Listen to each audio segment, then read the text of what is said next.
Hello friends, good morning. Welcome back to my channel रूपायू vlog. आज है 8 अक्टूबर। आज है एयरफोर्स डे सेलिब्रेशन। मेरे सभी दोस्तों को हैप्पी एयरफोर्स डे। और आज हमारा डे 2 मैसूर है। और हम पहले नहा धो के रेडी होके हम होटल से चेकआउट करके हम फर्स्ट आए हैं फिलोमेनास चर्च। ये चर्च देखने के लिए फ़र्स्ट टाइम मैं अपने लाइफ में किसी चर्च के अंदर जाऊंगी।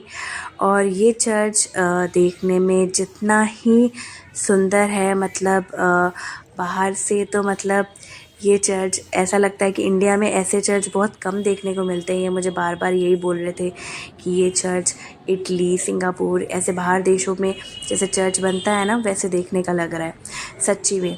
कोई बाहर से कोई एक फ़ोटो डाल के अगर बोल देगा ये आउट ऑफ इंडिया का चर्च है, तो जिसने अगर नहीं जाना होगा तो वो एग्री भी हो जाएगा। बहुत सुंदर चर्च है मैसूर का। फिर हम आ गए ब्रेकफास्ट करने के लिए। थोड़ा लेट तो हो गया था, 10:30 के बाद ही हम आए थे ब्रेकफास्ट करने के लिए। और यहाँ का pulao, oh my God, amazing pulao. Ayush ने खाया था डोसा और हमने खाया था पुलाव। फिर हम वहाँ से ब्रेकफास्ट करके हम आ गए मैसूर रेलवे म्यूज़ियम। ऐसा रेलवे म्यूज़ियम भी मैं अपने लाइफ में फ़र्स्ट टाइम देख रही हूँ। बहुत सी चीज़ें हैं जो मैं अपने लाइफ में बहुत लेट फ़र्स्ट टाइम देख रही हूँ। एक्चुअली इतना जितना भी घूमना हो रहा है सब कुछ आफ्टर मैरिज ही हो रहा है। बिफ़ोर मैरिज होता था बट इतना ज़्यादा नहीं। तो यहाँ पे ना ये जो टूरिस्ट राजस्थान सॉन्ग है ना, वैसा देख के मुझे याद आ रहा था। बहुत अच्छा है।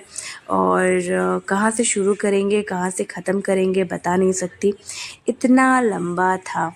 और पुराने ज़माने में या आज से 100 साल या आज से 200 साल पहले या 1950s या 60s या 70s में रेलवे ट्रैक कैसा था उसके बारे में बताया गया है।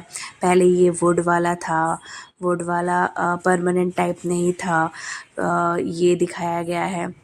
फिर उसके बाद वुड के बाद यहाँ पे लिखा है नैरो गेज। फिर उसके बाद आया ये लोहे वाला आने के वजह से यहाँ पे क्या लिखा है, मीटर गेज। हम फिर मीटर गेज के बाद फाइनली अभी जो यूज़ हो रहा है हमारा ब्रॉड गेज। ये मैंने देखने से पहले ही बता दिया क्योंकि मुझे देख के ही लग रहा था कि ब्रॉड गेज होगा। इससे क्या होगा कि ब्रॉड हो गया है रेलवे ट्रैक। फिर उसके बाद हम घूम रहे थे। मैंने इंस्पेक्शन कार है, बहुत सारे हैं डिफरेंट टाइप्स। सारे तो मैंने कैप्चर्स नहीं किया।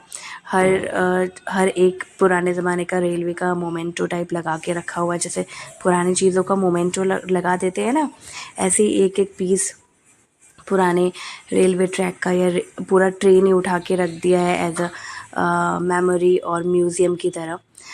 देखने में बहुत अच्छा लग रहा था। आयुष तो हर एक ट्रेन के अंदर घुस रहा था। घुसना अलाउ था वैसे। फिर ये जो है ये प्रिंस जो ट्रेन उनके टाइम पे जो यूज़ होता था, ये तब का दिखाया जा रहा है। सॉरी फॉर माई खांसी अगेन। ये खांसी आपको 3-4 दिन व्लॉग में सुनने को मिलेगा क्योंकि खांसी तो है। मेरी तबीयत एक्चुअली लास्ट 1 वीक बोलूँ या 5-6 दिन, हाँ 1 वीक ही पकड़ लीजिए। मेरा तबीयत उतना ठीक नहीं है, फिर भी बोल सकते हैं कि हिम्मत और पॉजिटिव वाइब्स के साथ मैं चल रही हूँ, वहाँ पे भी और यहाँ पे भी। तो चलिए इस बात को चेंज करते हैं। तो ये प्रिंसेस का ट्रेन है। प्रिंस राजा रानियाँ इसमें जाती थी। उनका अलग किचन होता था, लाइब्रेरी रूम होता था, वेटिंग हॉल होता था। ये किचन है, मैं आपको दिखा रही हूँ। तो उनका अलग हर चीज़ होता था अलग अलग जगह पे। तो जैसे हम लोग के अभी अभी रेलवे में पेंट्री कार्ट होता है। फिर ये एक सेंट्रल पार्क ऐसे एक स्टेशन बनाया था, इसमें सभी लोग चढ़ गए थे। और एक टॉय ट्रेन तो नहीं बोलूँगी, ट्रेन चल रहा था और 2 राउंड हम लोग को घुमाया था। चलिए स्टार्ट हो गया हम लोग का ट्रेन और बहुत मज़ा आया। टिकट कुछ लगा नहीं था, नॉर्मल जो हमने टिकट एंट्री टिकट जो होता है उसी से ये हुआ था। अलग से इंडिविजुअल टिकट इसका नहीं लिया था। मज़ा आ रहा था। बगल में ही रेलवे स्टेशन है, एक्चुअल रेलवे स्टेशन जो है वो बगल में ही है, मैं आपको दिखाऊंगी। और ये एक कैफ़े टाइप था, रेल कोच कैफ़े। यहाँ पे आप जाके कुछ स्नैक्स एंड ऑल खा सकते थे, बट क्योंकि हम ब्रेकफास्ट करके आए थे तो हम लोग ने कुछ खाया नहीं। फिर आ गया हमारा वंदे भारत ट्रेन, जिसमें चढ़ने के लिए मैं बहुत एक्साइटेड थी, आयुष बहुत एक्साइटेड था, हम दोनों ज़्यादा एक्साइटेड थे। आप सोचेंगे नहीं, आप सोच रहे होंगे, आप पूछेंगे नहीं कि ये मेरे हस्बैंड क्यों एक्साइटेड नहीं थे क्योंकि ये इनका सेकंड टाइम है, ये पहले भी वंदे भारत में 1-2 बार चढ़ चुके हैं। और यहाँ पे देखिए मैं आ गई जैकेट में, आयुष भी आ गया जैकेट में, बिकॉज़ फुल एसी था, फुल एसी। और फिर इन्होंने कहा रिस्क नहीं लेना है क्योंकि हम ऑलरेडी एवरेज लेवल ऑफ बीमारी से गुज़र रहे थे तो इसलिए प्रिकॉशन लेना तो बनता है और ज़रूरी भी है, ताकि हम बाकी मैं यही बता रही हूँ बहुत ठंड है, क्योंकि बाकी दिन हम आराम से घूम सके, इसलिए हमें अपना ख्याल तो रखना है। फिर ये उतरने का टाइम आ गया, मैंने आयुष को बोला थोड़ा शूट कर लो बेटा, उसने कहा कि ठीक है मम्मा मैं शूट कर देता हूँ। फिर वहाँ पे आयुष कुछ खोज रहा था वो भैया के पास कि उसे कुछ खाना है, और उसे मिल भी गया, एक क्रीम रोल उसने ले लिया था। फिर हम उतर गए और मैं वंदे भारत को बाय बाय कर रही थी कि हम फिर से ज़रूर मिलेंगे, कब पता नहीं, पर ज़रूर मिलेंगे। तो चलिए मैं इस व्लॉग को यहीं पे ख़त्म करती हूँ। नेक्स्ट व्लॉग आता है इसी के बाद से दूसरे पार्ट में, नहीं तो बहुत ज़्यादा बड़ा हो जाएगा।